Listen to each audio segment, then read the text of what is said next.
Duduk Bapak Ibu Saudara, Shalom. Puji Tuhan.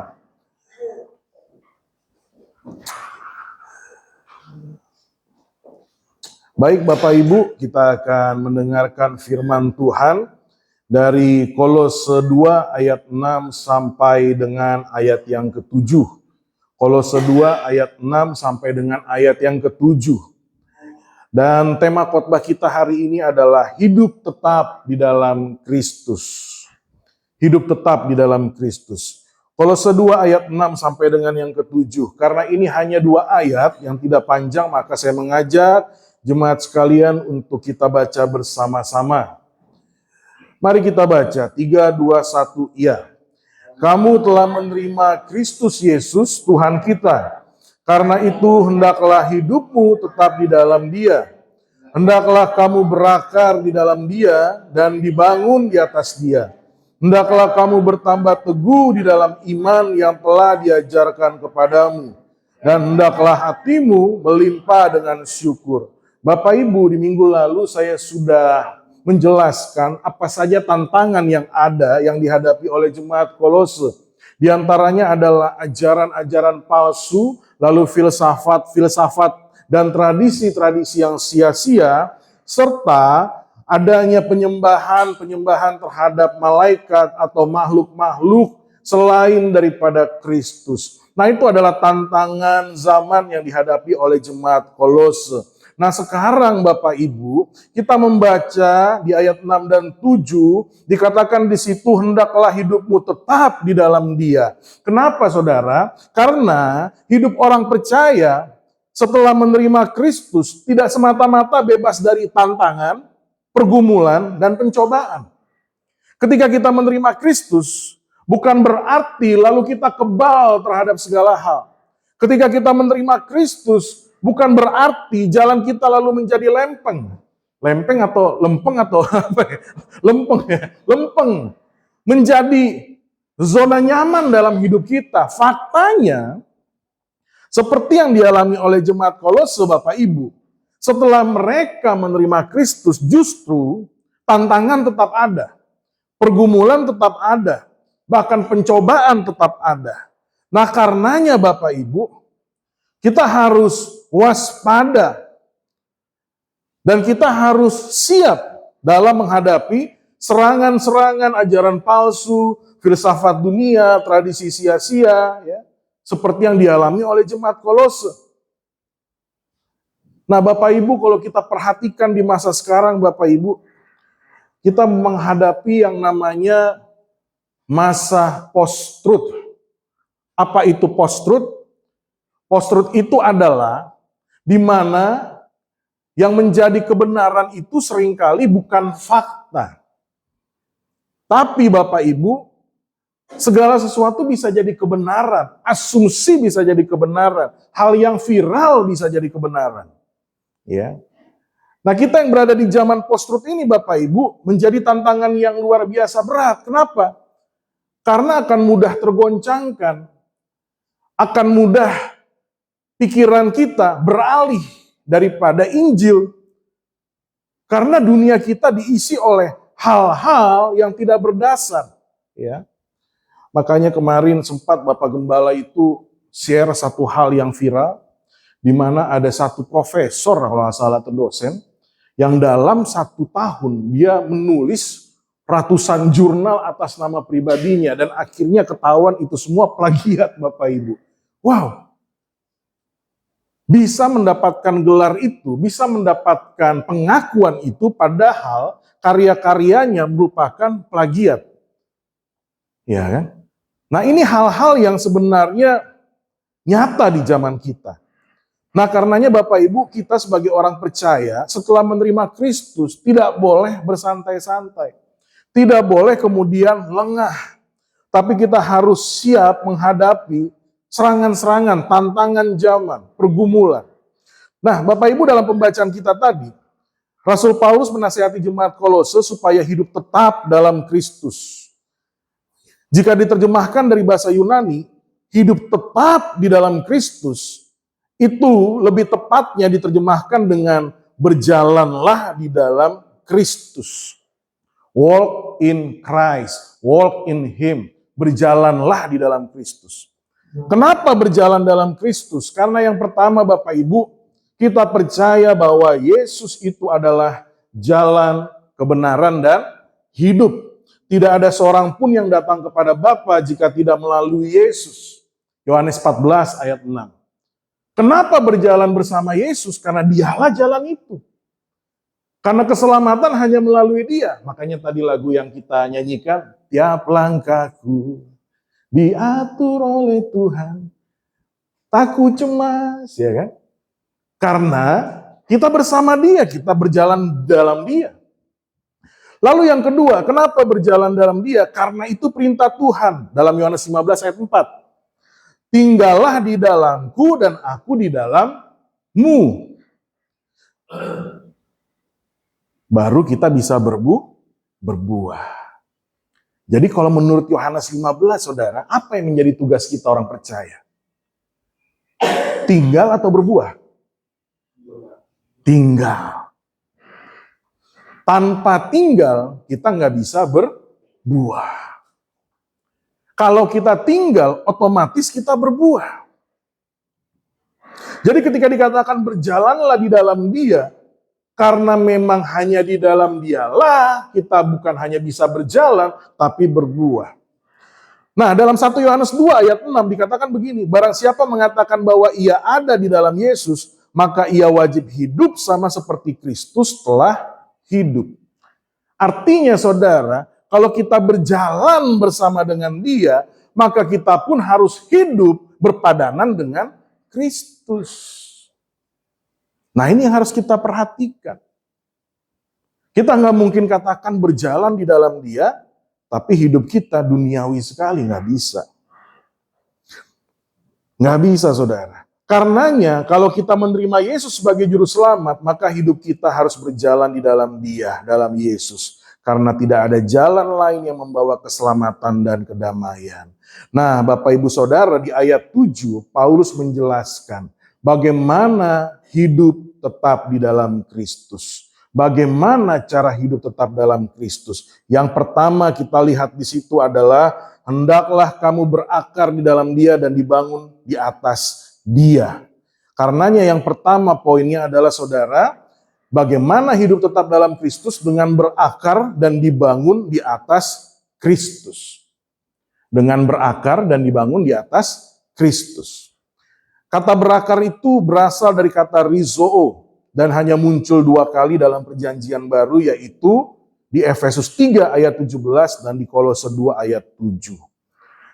Nah, menariknya saudara, kata berakar ini Paulus pakai untuk menggambarkan kehidupan orang percaya yang digambarkan seperti pohon yang bertumbuh. Hidup orang percaya digambarkan berakar dalam Kristus dan dibangun di atas atau bertumbuh di atas Kristus. Nah, yang menariknya saudara, kenapa dipakai analogi berakar? Ya, ini tentu rekan-rekan yang senang bercocok tanam pasti tahu ini apa fungsi akar. Yang pertama saudara, fungsi akar yang kita semua juga pasti tahu adalah akar itu menyerap air dan nutrisi dari dalam tanah. Akar itu menyerap air dan nutrisi dari dalam tanah. Karenanya akar bertumbuh semakin dalam, semakin kuat, mengikuti atau sejalan dengan di mana sumber daripada nutrisi dan air tersebut. Kalau sumber nutrisi dan air itu dalam, maka akar itu bisa semakin dalam mencari sumber. Nah, semakin akar itu tertanam di dekat sumber, saudara, maka pohon itu bisa bertumbuh besar, tinggi, menjulang, saudara. Tapi kalau misalnya akar itu berada di media yang sedikit air dan nutrisi yang bisa diserap, maka pertumbuhannya itu stagnan. Bahkan saya seringkali menemukan pohon yang bantet.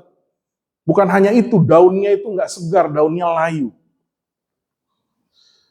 Itulah pohon yang tidak berakar di media yang banyak air dan nutrisinya. Nah, apalagi pohon ketika ditanam di media yang tercemar. Hampir banyak tanaman yang saya temukan mati.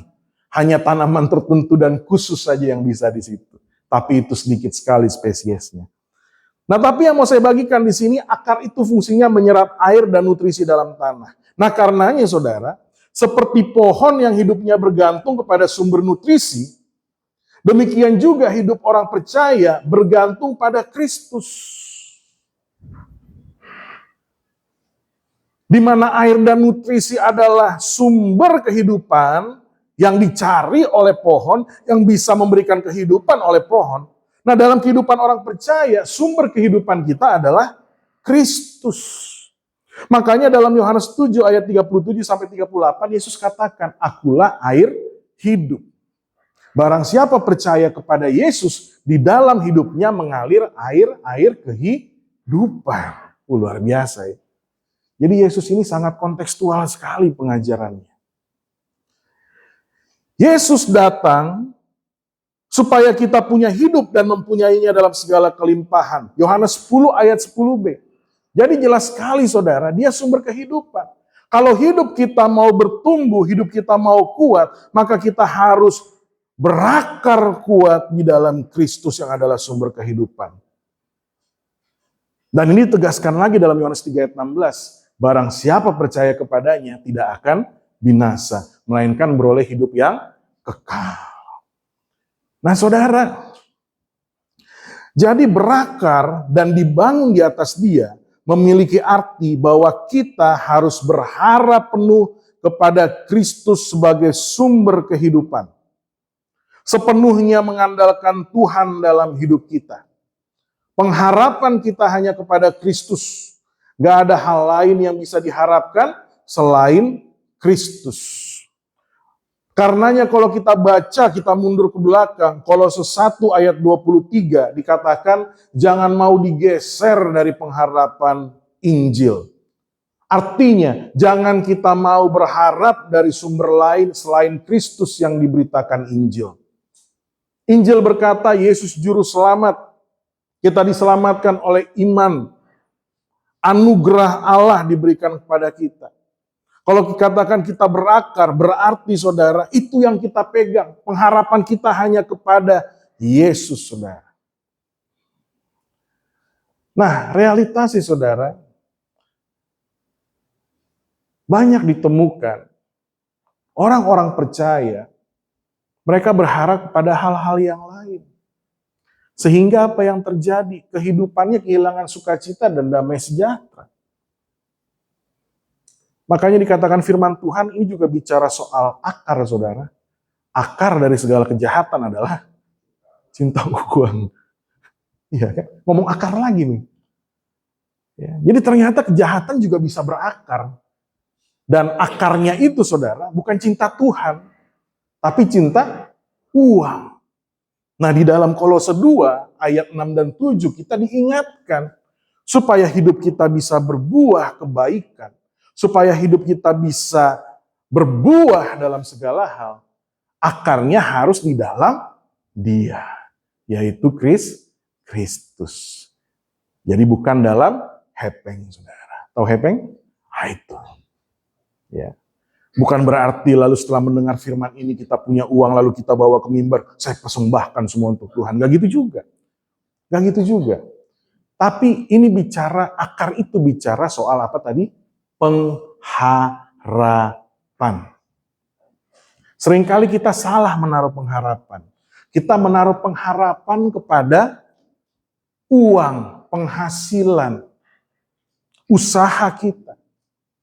Padahal seharusnya pengharapan yang benar itu kepada Tuhan. Makanya ini ayat yang favorit, saudara, yang gak pernah saya lupakan.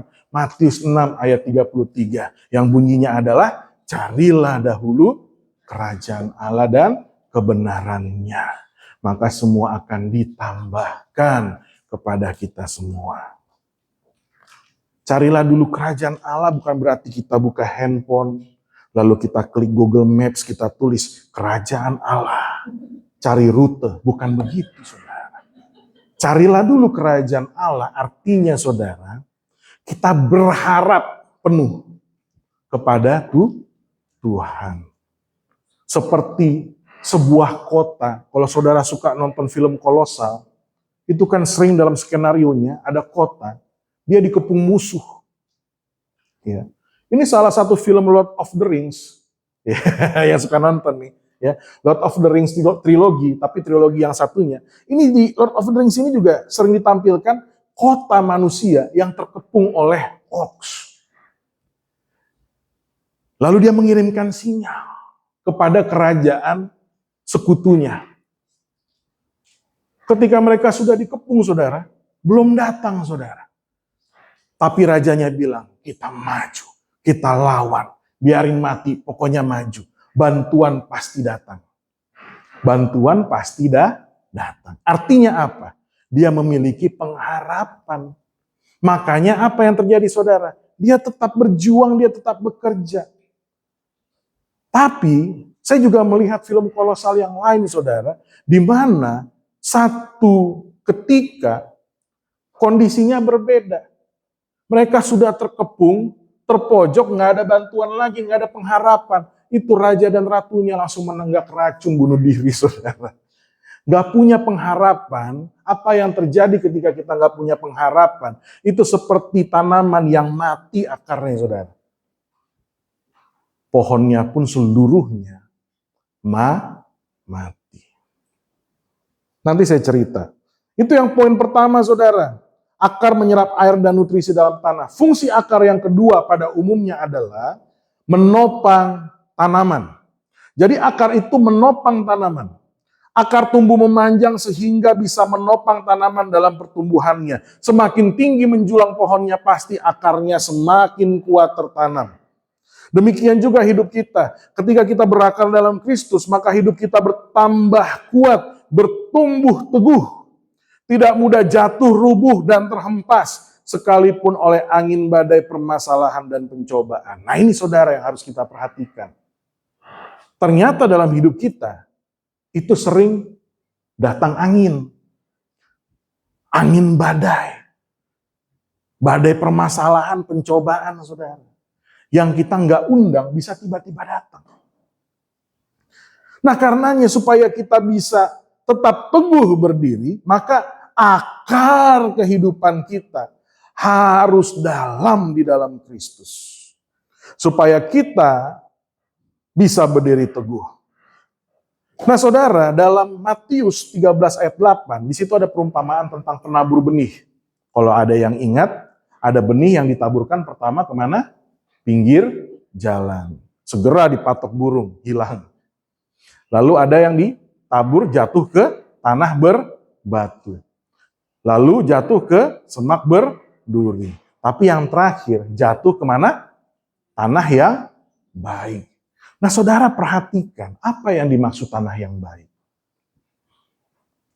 Tanah yang baik itu adalah tanah yang tidak berbatu dan bersemak duri.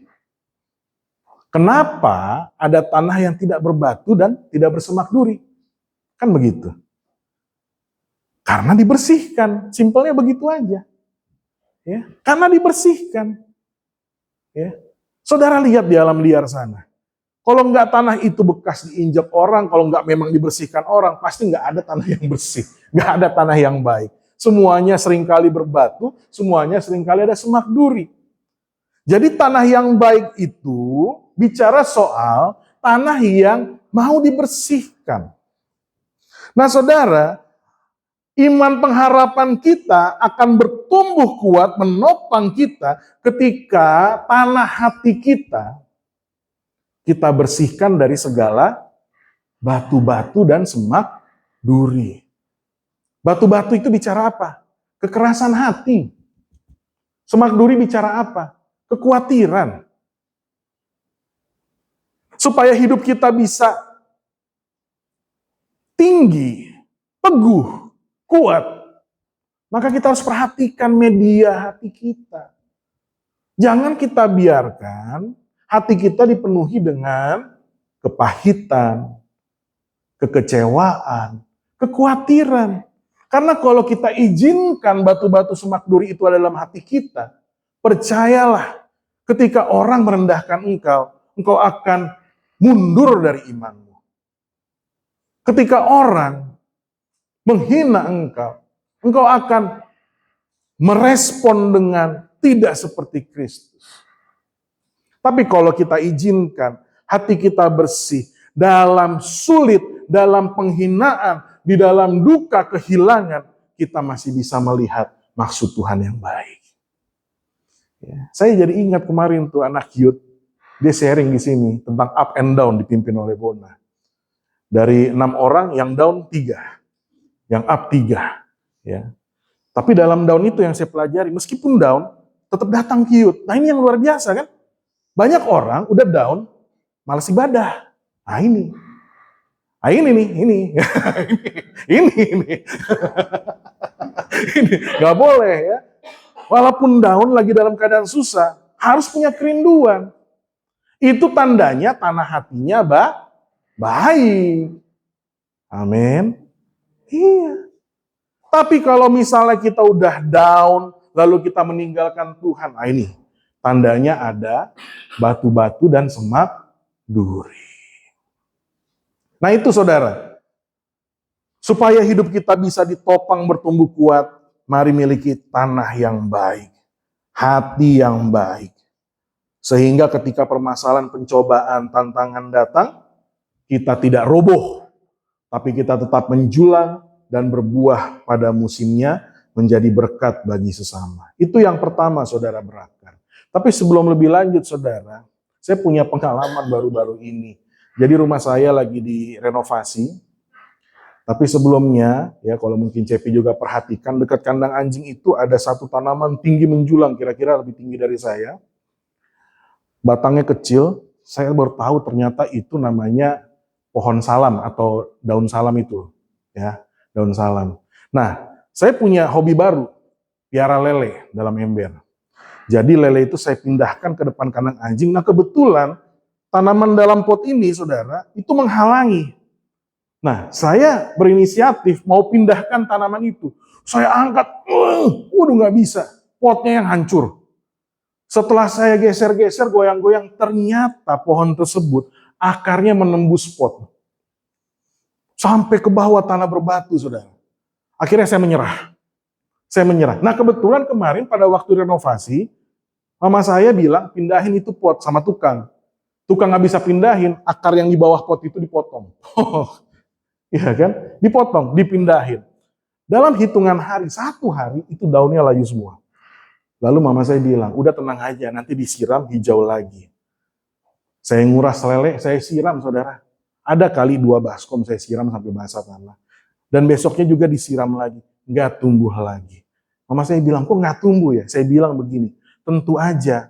Karena yang masuk ke bawah itu akar. Jadi akar yang di pot itu bukan akar lagi, udah jadi batang. Akarnya sudah di bawah, itu yang kita potong.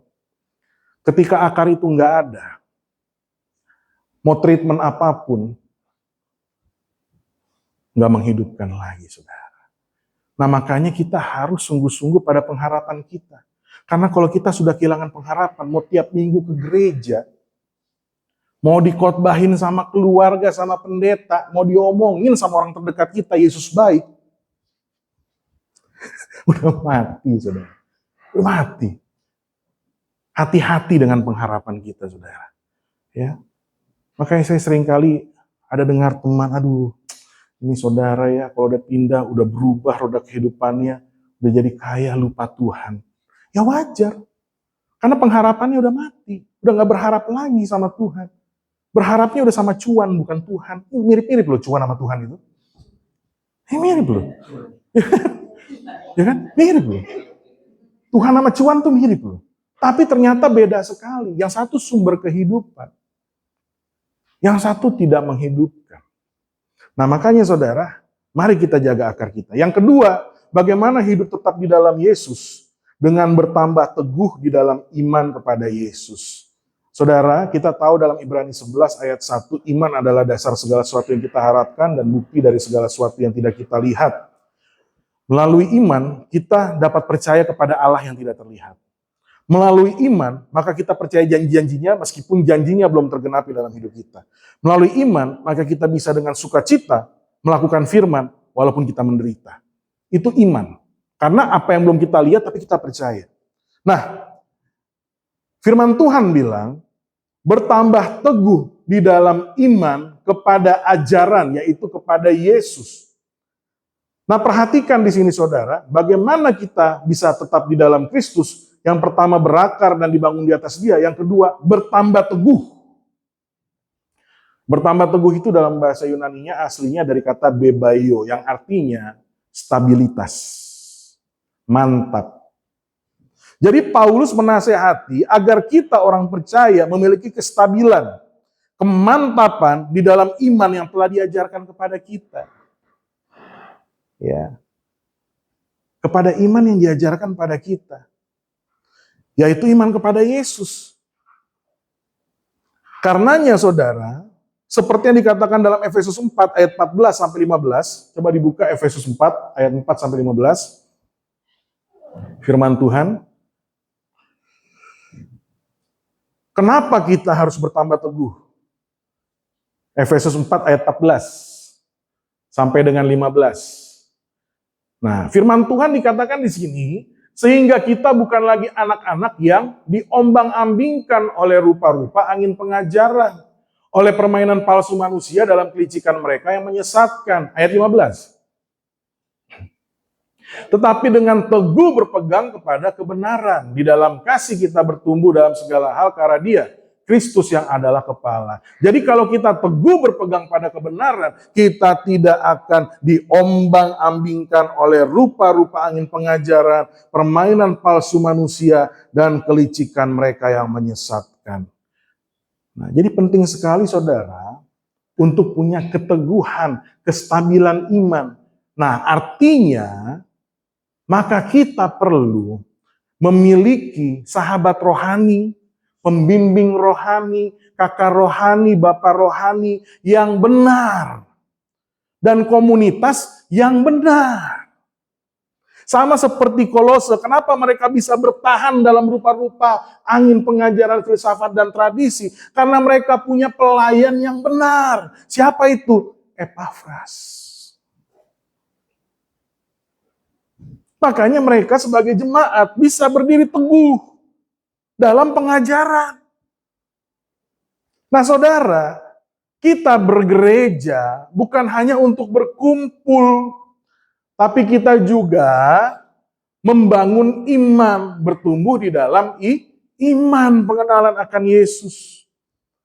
Nah karenanya saudara, mari kita setia di dalamnya sehingga iman kita teguh. Iya.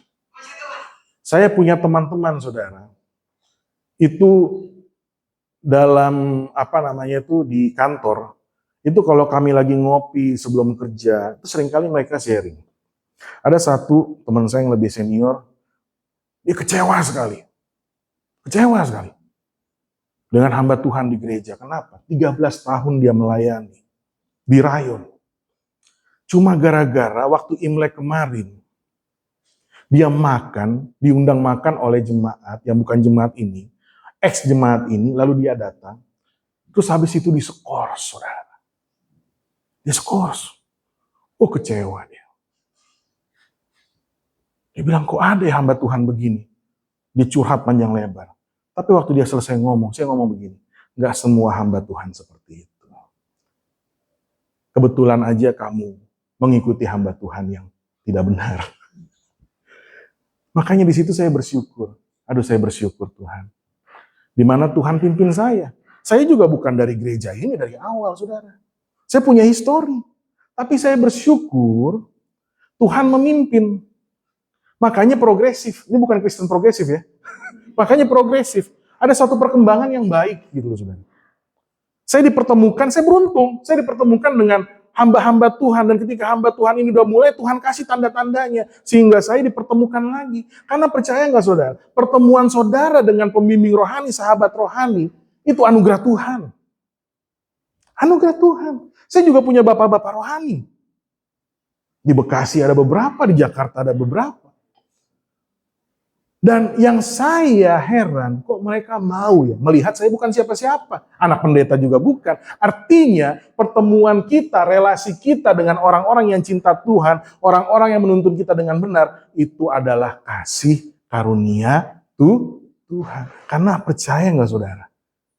Banyak orang yang cenderung memanfaatkan daripada memberdayakan. Iya loh. As long as you have benefit, selama kamu useful, come on. Ya udah nggak berguna lagi, kayak gitu. Nah ini yang bahaya nih. Ini yang bahaya. Nah makanya saudara bersyukur kalau kita berada di dalam satu komunitas dan kita juga dikaruniakan Tuhan orang-orang yang mau membimbing kita, menemani kita dalam spiritual growth, dalam perjalanan spiritual journey, perjalanan spiritual kita. Itu karunia Tuhan. Yang terakhir saudara, bagaimana supaya kita tetap teguh di dalam Kristus.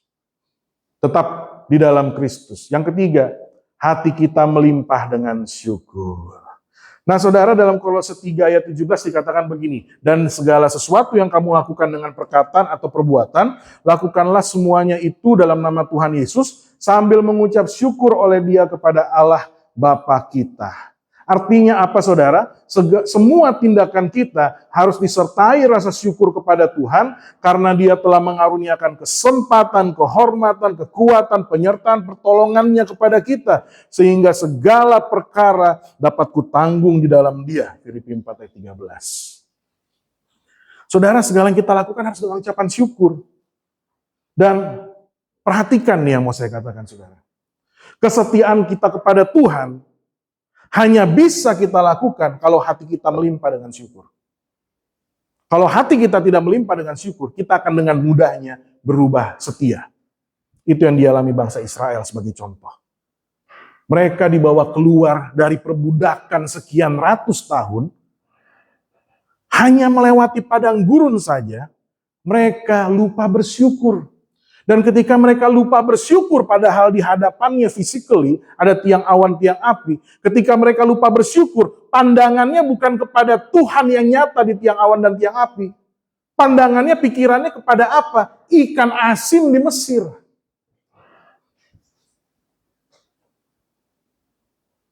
Makanya saudara ya, ini sebenarnya rahasia di mana kita bisa setia beribadah. Rahasia di mana kita fokus beribadah adalah bersyukur.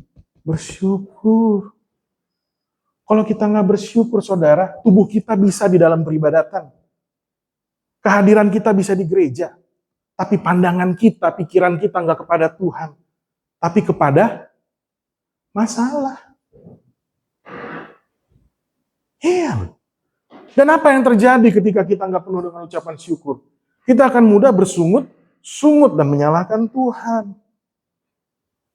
Saya punya pengalaman nih, saudara. Saya mau share sama saudara ya, biar saudara tahu rasanya bersyukur kalau duniawi itu kayak gimana. Ini bukan ngomong keselamatan, ini soal dapat hadiah aja deh, syukurnya tuh kayak gimana. Jadi tahun 2017, 2018, di kantor saya pertama kalinya Natal ada door prize dengan hadiah utama motor Matic Yamaha Mio. Setiap saya masuk kantor, itu motor dipajang di depan, Pak. Bagus waktu itu. Itu motor yang di rumah saya itu. Istri saya berdoa waktu saya cerita begitu. Berdoa, semoga dapat motor nih buat ngantar anak, buat pelayanan. Betul ya? Berdoa dia. Kalau saya nggak berdoa, saya pasrah. Dan saudara tahu, pada waktu Natal, ternyata bukan cuma istri saya yang berdoa. Semua orang berharap dapat motor, saudara. Karena belum pernah terjadi door prize hadiahnya besar begitu. 2 motor, satu untuk karyawan teladan, itu bukan saya. Satunya door prize. Kan kita juga banyak sibuk keluar, saudara. Nah, saudara, pada waktu diundi, saudara, muncullah 5 nama. Ini undiannya pakai aplikasi, muncul 5 nama. Nah, 5 nama dipanggil ke depan, lalu masing-masing disuruh ngambil kunci. Jadi ada 5 kunci, 4 palsu, 1 asli. Saya urutan ketiga waktu itu. Di situ saya mulai berdoa. Ya Tuhan tolong, aku mau motor nih Tuhan. Udah 5 orang nih Tuhan. Akhirnya kita ngambil kunci, urutan ketiga itu ada bungkusan, kita ngambil. Sambil berdoa, dalam nama Yesus. Saya ambil, saudara. Akhirnya dimulai cobalah. Yang pertama, kedua, ketiga, saya keempat. Pertama, gagal. Kedua, gagal. Ketiga, gagal. Pas saya suruh, silahkan duluan. Saking yakinnya, saya ini kayak saya ini. Kenapa saya yakin? Saya cium kayaknya ada bau-bau motor. Akhirnya yang kelima, waktu itu Mas Warto, saya ingat, udah duluan aja Mas. Dia puter, tiba-tiba teriak, hehehe, saya pikir beneran, sudah hampir drop gitu. Ternyata dia ngeprank, ngebohong gitu. Akhirnya saya maju. Tek, nyala motornya saudara. Dapat motor saudara. Saya ngeloncat ke girangan situ. Saya ngeloncat tuh kalau ada rekaman itu saya loncat-loncat di situ. Saya loncat-loncat, saya senang. Ada istri saya, ada mama saya di situ. Saya senang sekali. Dan saudara kami pulang, belum bisa bawa motor. Karena harus pakai itu ya. Apa namanya itu buat ngangkut. Saya pulang, saya malam, saya mimpi naik motor saudara. Itu senyumnya masih bertahan 2 hari. Bahkan ke kantor saya jalan tuh biasanya jalan bangga banget. Motor gue. Serius, sukacita saudara. Tapi saudara, setelah itu nggak ada lagi door prize motor. Paling sepeda dan macam-macam. Nah, dari 2018, 2019, 2020, 2021, Natalan, itu ada door prize. Dan saudara tahu apa yang terjadi?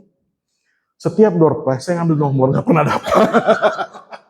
Kayaknya keberuntungan saya super hidup itu.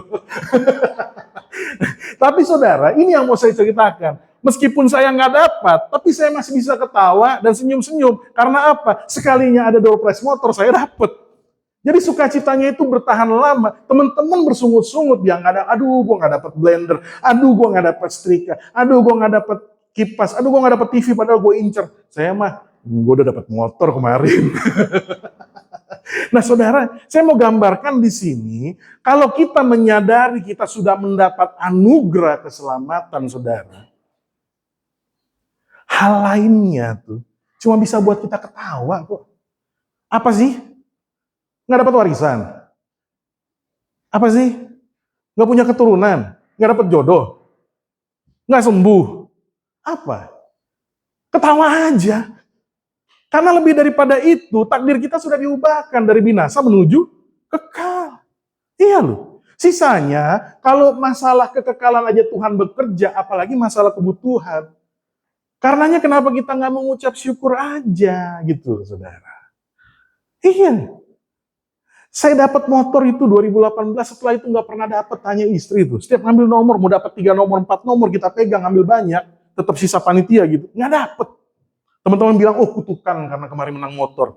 Tapi saya santai aja, ketawa-ketawa aja kami gitu. Nggak ada rasa, nggak ada hard feeling gitu. Karena apa? Udah dapat motor. Sampai sekarang tuh motor masih saya pakai dengan bangga tuh kemana. Ini door prize. Seumur hidup baru dapat door prize motor ini. Nggak pernah dapat door prize. Saudara, kalau kita rasakan bahwa kita sudah mendapat door prize dari Tuhan. Cuma hal-hal kecil, ya kayak blender, kipas angin, cuma TV. Motor 12 juta, 13 juta. Keselamatan yang gak berharga bukan dengan barang fana tapi dengan darah yang mahal. Yang lain seharusnya kita ketawa aja, jangan sebut-sebut. Karena kita udah dapat door prize utamanya. Yaitu keselamatan kekal. Dan percayalah saudara. Percayalah. Meskipun keselamatan itu belum kita lihat ya, secara nyata ya. Percayalah. Kita sudah terima. Jaminannya Roh Kudus. Percayalah. Nah karenanya saudara dalam segala hal mengucap syukur. Nah disitulah kita bisa setia sama Tuhan. Disitulah kita bisa setia sama Tuhan. Ya, makanya saudara nggak usah tanya-tanya sama saya kalau kita lagi jalan bareng, Pak, kenapa ya artis ini kok bisa murtad, pendeta ini bisa murtad? Gampang jawabannya. Nggak tahu bersyukur gitu aja. Nggak usah ngomong soal teologi. Gak usah ngomong soal pendapatan, udah intinya gitu, nggak tahu bersyukur. Dia nggak tahu betapa besarnya keselamatan yang sudah dia terima di dalam Kristus. Tapi kalau kita tahu keselamatan yang kita terima besar, saudara, istri galak kita ketawa, suami malas kita ketawa, Bona langsung ketawa beneran. Iya kan? Kita ketawa, saudara, santai aja, bersyukur aja. Yang pertama dalam bersyukur kita sehat. Amin. Iya loh. Bersyukur kita sehat. Kalau kita nggak bersyukur, apapun gejala awalnya pun asam lambung, GARD, nah itu udah tahu. Ya kan? Itu. Lalu yang kedua, mulai timbul kerontokan, Pak. Itu disertasi itu kayaknya itu. Ya. Lalu selanjutnya yang lain ya. Itu bukan saya ngomong soal itu umur itu, maksudnya masih muda udah begitu gitu. Jadi saudara bersyukur aja. Bersyukur aja. Ya. Bersyukur juga bukan berarti lalu kita pikir, udah deh, aku santai aja, aku nggak melakukan ini, nggak, justru nggak. Dalam bersyukur, kita bekerja keras, kita lakukan dengan tulus. Meskipun hasilnya yang kita dapatkan gak sebanding dengan pekerjaan, tapi karena kita dalam keadaan bersyukur, kita tetap rela melakukannya dengan segenap hati.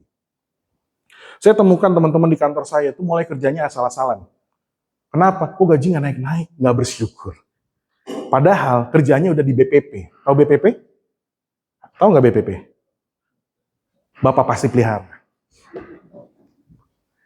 Iya, Bapak pasti pelihara, Pak.